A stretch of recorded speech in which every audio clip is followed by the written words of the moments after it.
All right, everybody, welcome in to what I have deemed Load the Box 2 Electric Boogaloo. I am your host, Jordan Hawthorne, joined for the first time and hopefully the first of many, many, many times, the new co-host of Load the Box, Minnesota Vikings edition, writer for VikingsTerritory.com, where you can find this show, as well as, just dozens upon dozens of excellent writing pieces, whatever, about the Minnesota Vikings. The founder of the Bad Loser blog. Find him on Twitter at WillBadLose, the funniest Twitter handle on the entire website. Will Goodwin. Will, I'm super amped if you can't tell. I'm like fidgeting around in my chair. I put on my best Jim Klein salsa jersey, my favorite NFL player. I got the unified hat on for the first time on the show. This is a big show for Load the Box, for myself, and of course for you, man, getting to come on and host this show. I'm super amped for you. Take a minute. The camera, the mic, everything is yours. Yeah, dude. Who is Will Goodwin? Who is this Will Bad Lose on Twitter that is now going to be gracing everyone's screens? Well, funny story about the whole Will Bad Lose thing. It was a nickname one of my T-ball coaches gave me as a kid because, it's just a terrible pun. Just flipping my last name to the negative. And when I decided to start doing this whole writing thing and started my blog, I thought it'd be a funny way to incorporate my name along with some sort of sports pun, right? So, like you, Jordan, I'm so excited for this. This is something that it's just a fun opportunity for me, right? And when I got to meet you recently, I think we hit it off, and now we have a show where we got a dude with a Southern accent and a guy with a Minnesota accent. So absolutely, you really can't beat it. Not sure if there's any other podcasts like ours in the country in that regard. Yeah, man, I'm super amped, and you bring up podcasts, and I immediately remember that I forgot to hit the record button on the podcast side of things because I'm not very smart, but that's all right. We're just going to miss that little bit of an introduction. But people will get to know you over this season and the coming seasons. And I'm really excited to talk a little bit of Minnesota Vikings football with you. Like I said, for this season and coming seasons. I'm going to go in really quickly, and I'm going to peel back the curtain a little bit. I'm going to let people kind of see why why I decided to go with you to take this show to the next level and everything. One, there is no bad blood between Load the Box, between me and Jack. Jack has another opportunity with KFAN, and he took that, and I'm super thrilled for him. Everybody, everybody in the Load the Box family is super happy for Jack and those opportunities that he's chasing, so that's great. In my calls that I had with various different, writers and Twitter personalities and whatnot, what stood out about Will is that on this show, and this could have been you gaming the system, I didn't really think about it, but on this show, I have said multiple times since the hiring of Kwesi Adofo-Mensah that my favorite thing about him is that during the draft, he called his picks and he said, I'm building a team full of dream chasers. Do you want to come chase dreams with me? And on our call, I don't know if you remember saying it, but you had mentioned that, you didn't get into the writing and stuff right out of college or really young or anything like that. You kind of waited until you were in your later 20s to start chasing your dreams. And I was immediately, I pounded the table. I was like, this guy's a dream chaser, and he's going to come chase dreams here at Load the Box. So I'm hyped. Jack is in the comments saying it's weird to be in the comments. Jack, miss you, man. Congratulations on that opportunity. And I hope this doesn't feel too much like seeing your ex with a new guy or anything. But, it is what it is. All right, so that's the peek behind the curtain. Let's talk about football. Let's do a Load the Box now, I guess. I'm gonna kick it off here, no pun intended. There is football this Sunday at 3:25 Central Time. Chris Paxitas in the comments saying, welcome, Will. He is host of Load the Box Browns. Will, I'm sure you will talk to him at some point. Everybody's saying welcome to Will. It's super exciting. There's football at 3:25 Central Time this Sunday. The Minnesota Vikings will take on the Las Vegas Raiders. We are not done with Davante Adams just yet, although I have a feeling we won't be seeing him in that game, much like I don't think we'll be seeing a lot of the Vikings first-team offense. Will, we kind of set out some things that we were going to talk about tonight. I'm going to ask you really quickly, what are the Vikings going to do at tight end since Irv Smith, had that hand surgery? They're saying he's going to be good to go in week 1. Do you trust this coaching staff more than you do the previous regime? I mean, Mike Zimmer famously said Danielle Hunter just tweaked his neck, and then he didn't play for an entire season and had to get surgery, and we didn't see him until the following season. Do you trust what Kevin O'Connell says when he says Irv Smith back week 1, or what's your take on that? Yeah, it's something that coaches often will do, right? They kind of cushion when they give projections on when players will return and how long injuries will last. It's especially true when it comes to baseball. It often seems where, a manager will say something like, we don't have any timetable, or we don't know when so-and-so will be ready to go again. It's kind of just this general coaching tactic because you don't want to play your cards. I think something that I taking from O'Connell's comments when it comes to really any injury, but especially the main ones with Irv Smith and the little tweak with Cook and Madison, is that Rams historically, and granted he was only with the Rams for a couple of years, but that's where we assume he's taking a lot of his philosophies from. The Rams historically under Sean McVay have been an organization that take the preseason very slowly and they're very cautious. And so it's something where, maybe with Zimmer wasn't that same level of caution when it came to the preseason. I mean, the Rams never played any of their starters in the preseason games. And so the way I see the Irv, injury updates, if you will, is Connell is probably even being a little bit generous saying that he will be ready by week 1. He might even be ready before that. I think O'Connell is going to be cautious with these things. He's not going to be overly optimistic. It's just my assumption. He's not going to take this approach of, he'll play through it, because that's not really the approach that the Rams took. What do you think about the whole Irv and then also Dalvin injuries that maybe aren't terribly major, and even if Smith misses a game or something, he'll still hopefully get the rest of the season? But what's your take on all that? I think that it's funny to me. So you'll learn this. I'm a pessimist a lot, and so whenever you have guys that have injuries pretty regularly, I mean, Dalvin and Irv Smith are like the two poster boys on this team of guys that just can't seem to play a full season. And Dalvin, I'm not saying is bad because he can't play a full season. I mean, he plays 15 out of 17 games. That's a pretty good, I'll take that, if you will. But Smith is somebody who, you really want to see him not play through this, but you really want to see him bounce back and this be the only setback that he has this entire year. Yeah. It is a good sign, I think there were reports he was on the sideline with the team. I think he either didn't have any cast on. I think he had like a soft cast. It was more of like, like one of those Velcro like braces, if you will. So he, kind of seeing him doing that kind of stuff. I would like to see him get some playing time in the preseason. You have to take a hit, I think, before you play week 1 against Green Bay. So it would be nice to see him be able to do that. But like you said, the Rams, they don't play the ones in the preseason. They say, nope, you guys are too valuable. We need you week 1, not preseason week 1. And Brandon Staley has taken that same approach. I'm pretty sure he was their defensive coordinator, who's now with the Los Angeles Chargers.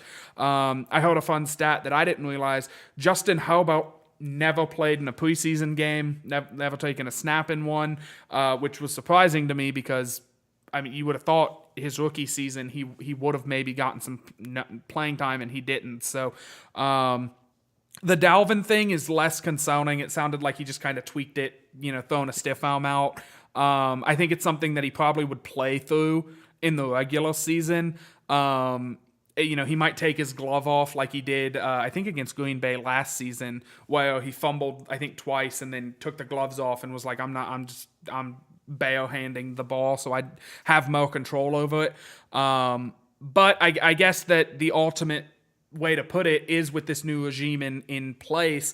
We'll have to wait until week 1 probably to see how these guys bounce back from it. Are you one of these people that thinks that, like, if a tight end hurts his hand, oh my God, he can't catch a ball anymore because it's gonna? Do you think that's gonna have any effect, or do you think that's just people maybe being a little bit too dramatic about this whole thing?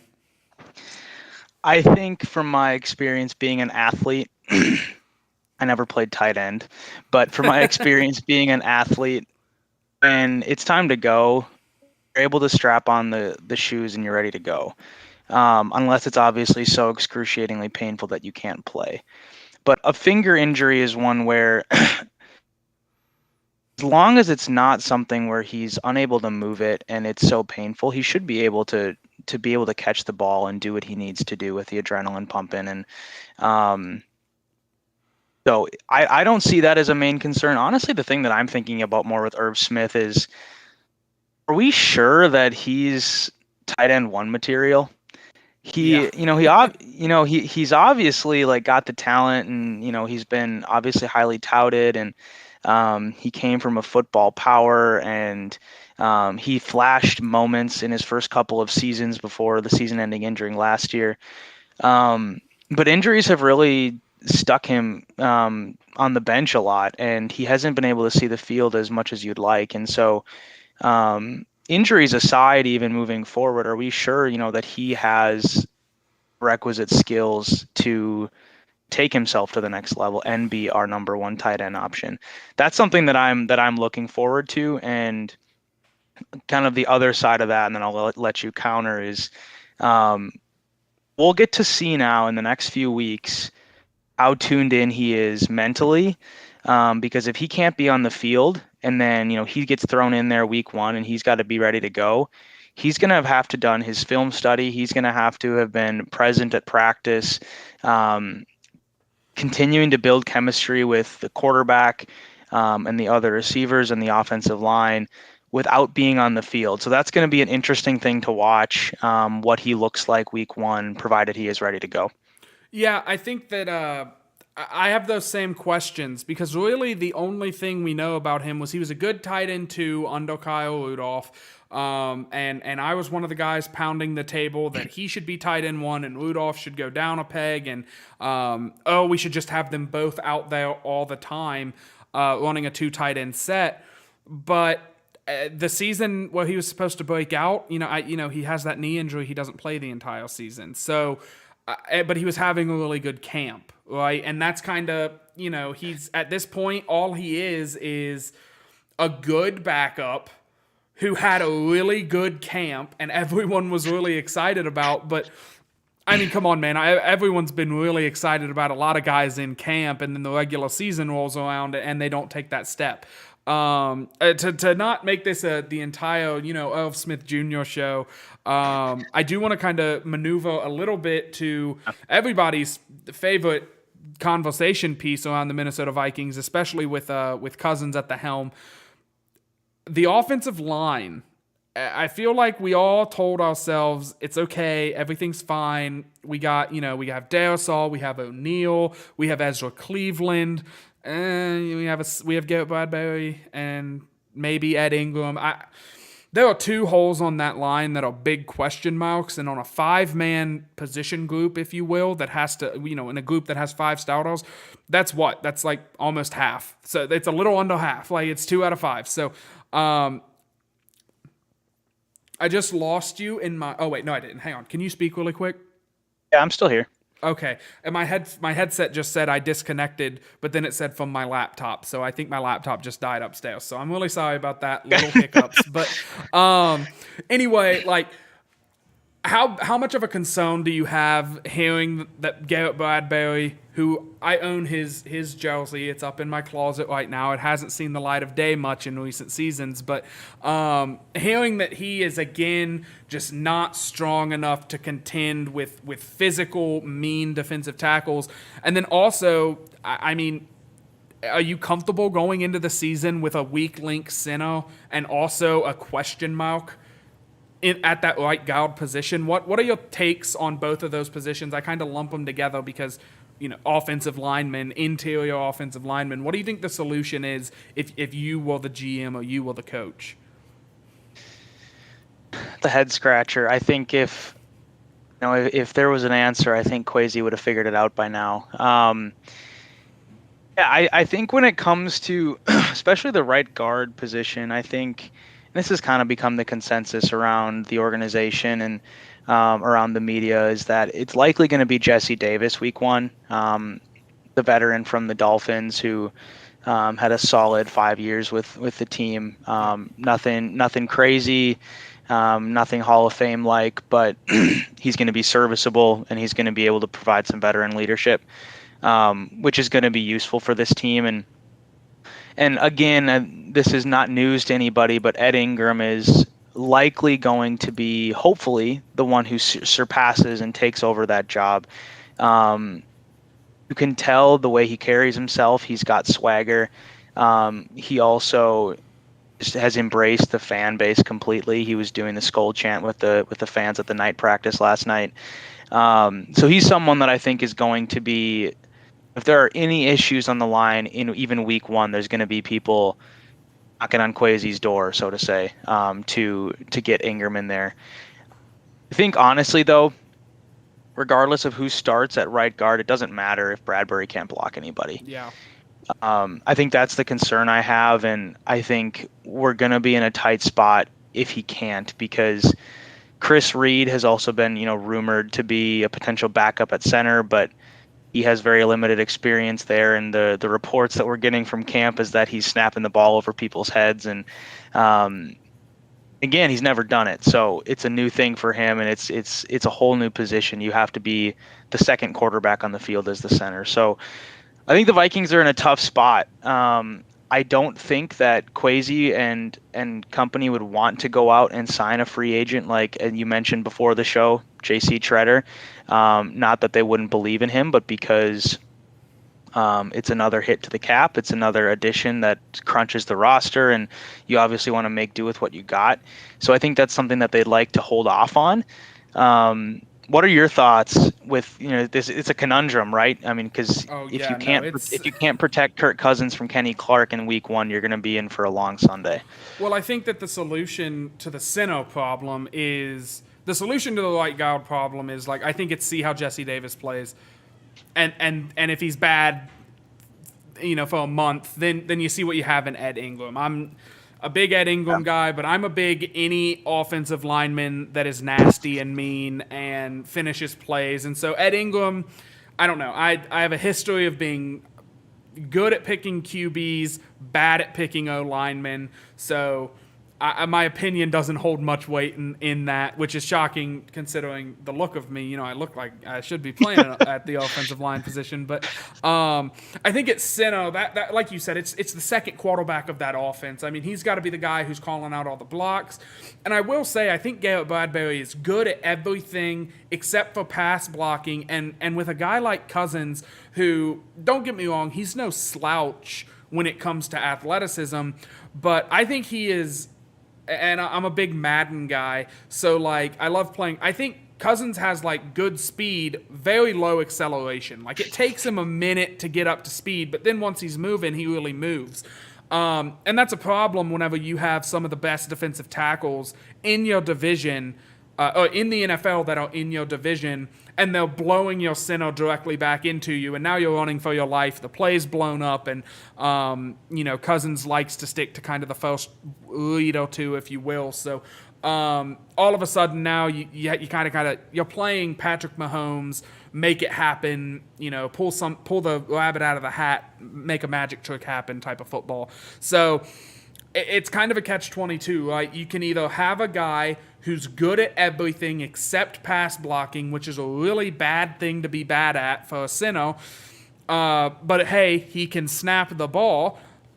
Or you can have a guy who's probably going to be better at pass protecting, and he can probably be competent in all the other areas that Bradbury is good at. The only issue is he might put a ball, Peyton Manning style in the Super Bowl, right over the head, safety. All of a sudden, you're down 2-0 and you're giving the ball back. So I think that there's no good answer. And unfortunately, I think that I would go with option B in this scenario. I would replace Bradbury because I know that there's that old saying, better the evil you know than the one you don't. I will take the one I don't. I am big on give a guy a chance. If it's bad, okay. Like Bradbury's not going to be good. And I think we have the running backs that are explosive enough and fast enough that they can make a play happen, even if their center isn't the most elite athlete at getting up into that second level and creating blocks. And it's not like we're talking about, the difference between, a 500-pound, purely physical, stick and push center and an Olympic athlete sprinter. I mean, both guys are pretty athletic, and I think both guys could get the job done in the run game. So really, it's just going to come down to that passing game and the snap. And I would take better pass protection because Garrett Bradbury's had, almost 5 years now? He's had 4 seasons to get strong enough to handle NFL defensive tackles, and he hasn't been able to do it. I think after a while, you have to say it's not going to happen, and you have to move on to somebody else. And it sucks because I was a big Garrett Bradbury fan. Like I said, I bought the jersey when we drafted him. I wear it all the time, past tense, because now I'm just not, I still wear it sometimes because it's a nice jersey, but I don't know. I don't wear it on game day. I can tell you that much. So I guess we'll kind of see what happens. This is a real bono of a position battle going on. There's like 5 different guys that are taking punts back in practice right now, and I want to talk about. And I'm gonna stout this one and then pass it back to you. Kind of mix it up a little bit. I want to talk about Jalen Nailor because I don't care how well. Okay, I do care how well he catches the ball, but I'll take that speed and that just make you miss ability that he possesses. He's one of those guys. He's like Cordell Patterson. He's like Parsley Halvin. Get the ball in his hands. Let him make something happen. And I think that we're going to see him have a really good season. The best way I think you can get the ball in his hands is let him take punts back and just watch the electricity happen. And I think the Vikings could be one of those teams that you really don't want to kick the ball to us in any scenario. If we have Nailor taking punts back and we have Wong Wu taking our kick returns back, and we all got to see how electric he was last season. Will, what's your opinion on, I don't want to say special teams, but on the punt returning position? What do you value the most in that position? Do you want a guy like Marcus Sherrills who isn't going to fumble? He's just going to fair catch, secure it, let the offense come out? Or do you want a little risk? Do you like to risk it for the biscuit a little bit and have a guy with some flash? What's your take? Well, first of all, don't disrespect Marcus Sherrills because that dude had jets and he could take it to the house. So there's we haven't had a punt returner like him since. So I think though I'm generally a little bit more conservative when it comes to special teams because although it can be a 3 times a season backbreaker for the opponent, it also can really just destroy you if you have a guy who is trying to be Deshaun Jackson every play and fumbles multiple times a season. We saw it with the Bears in that Monday night game last year.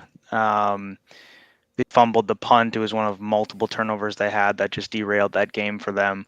I think it's something where I want someone who has some juice and has some wiggle, as KJ Osborne likes to say. But first and foremost, I want someone who's going to secure the ball and be smart. I'd rather have somebody who averages 8 yards a return and doesn't turn it over than a guy who averages 12 and has multiple turnovers. Because I think the risk reward is not favorable enough. Emphasize on the risk too much.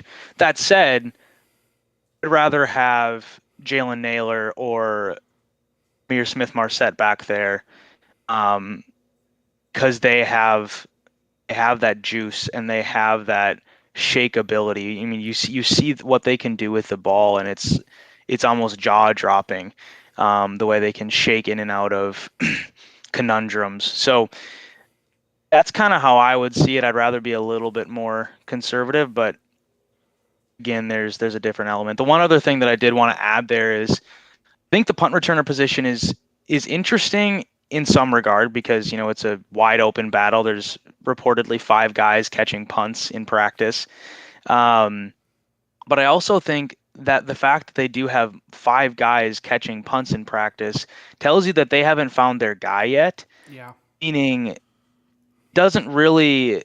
It's going to boil down more to who gets on the roster wide receiver wise than who's their punt returner. Unless they have somebody in the next couple weeks who just shows a burst and stands out far above the rest, you're probably not going to get Hannigan making the roster just because he's the punt returner. There's a better chance that someone like Naylor will be the punt returner because he's the last wide receiver that stays on the roster. So that's kind of the way I see it. I'm interested to see how they approach it and how they end up nailing down that punt returner position, if you will. But I think honestly, it's going to come down more to the wide receiver group than it will the specific punt returner spot. You bring up a good point because I do think that there are some interesting battles between old fan favorites and fresh, new, exciting players. I mean, does BC Johnson make this team? I mean, we already know 3 of the wide receivers guaranteed, right? Thielen, Jefferson, and KJ. After that, I think it's so up in the air, and you have guys that are Jalen Naylor. I think is having a pretty solid camp. You have guys. I mean, how deep do they go with it? I think that there's a lot of interesting things that are going to come around come cut day, and I think there might be some fans. Last season, what was his name? There was a running back that had a really, really good preseason, and it was because the Vikings let him run the ball like 50 times.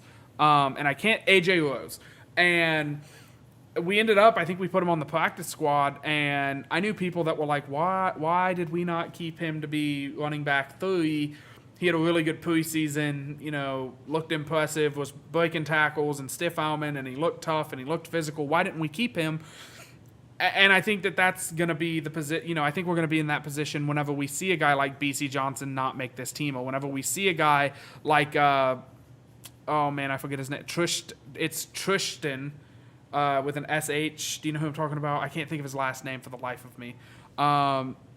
Whatever. It's not that important. I think there's going to be guys that have shown out in camp and that a lot of fans have been excited about. I made a joke a couple weeks ago about how it's a rite of passage for any Viking rookies that I will forget their names for multiple weeks and probably for multiple seasons. I own Garrett. I've said this already. I own a Garrett Bradbury jersey, and this is the first season that I've known his name every show without saying, "Oh, what's the center's name? Come on, like why can't I think of this?"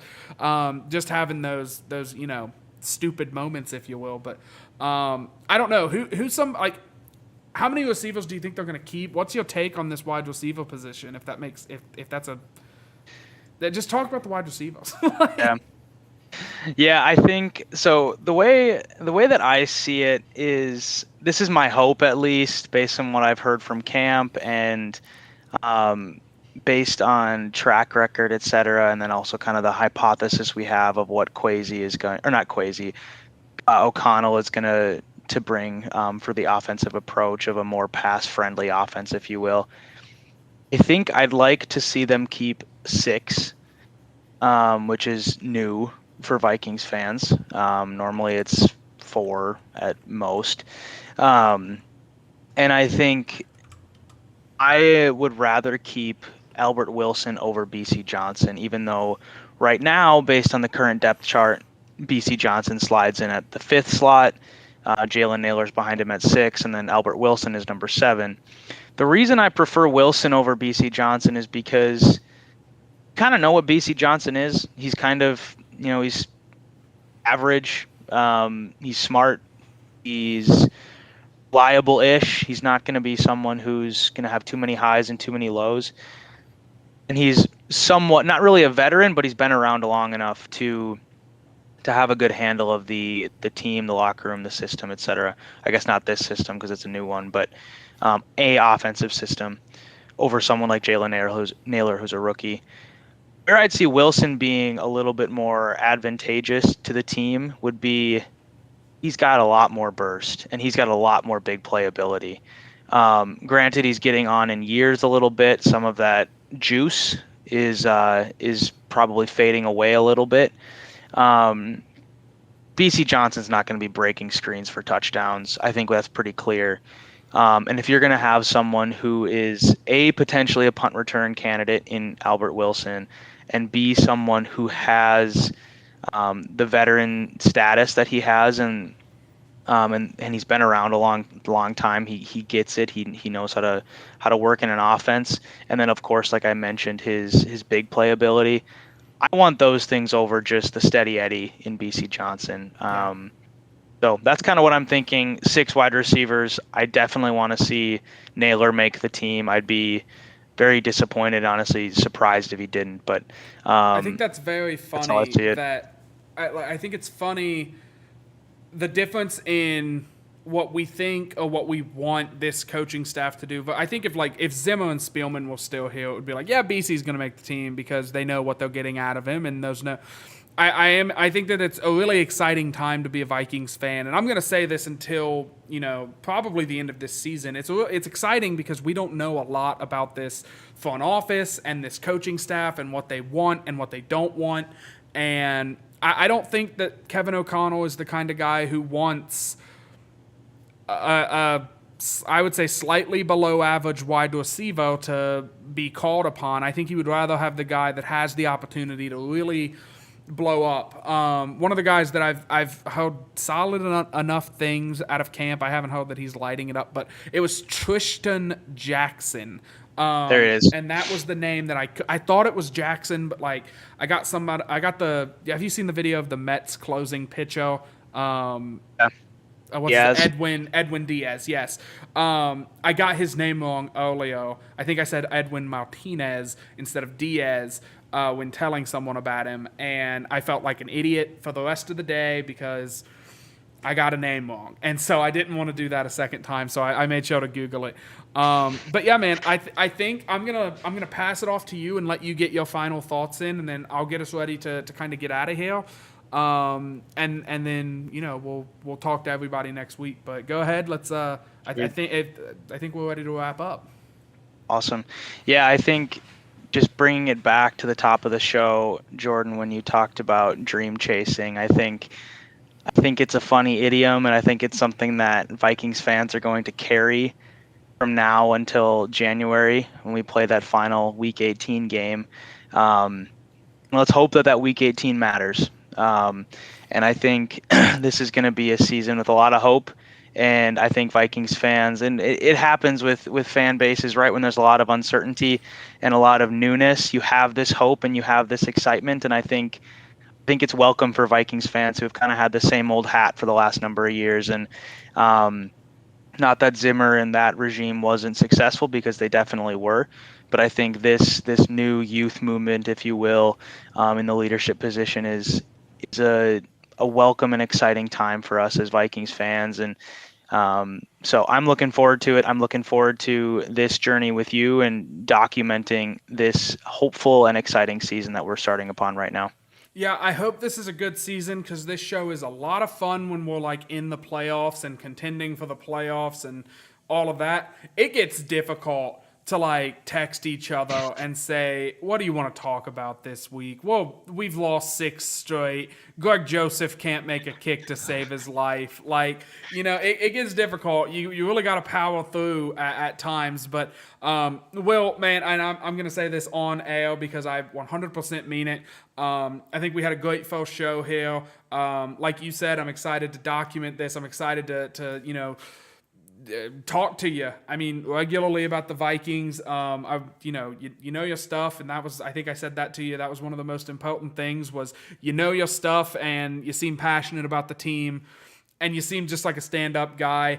And like I said at the top of the show, I mean, this is a show full of dream chasers, and we are going to be chasing dreams until the Minnesota Vikings capture the ultimate dream and bring that Lombardi trophy into US Bank Stadium, which would kind of be weird because like Vince Lombardi is kind of a Packers guy. So I don't know. We'd have to rename it at that point to like the Bud Grant Trophy or something. But I definitely think that, it's going to be a fun and exciting season.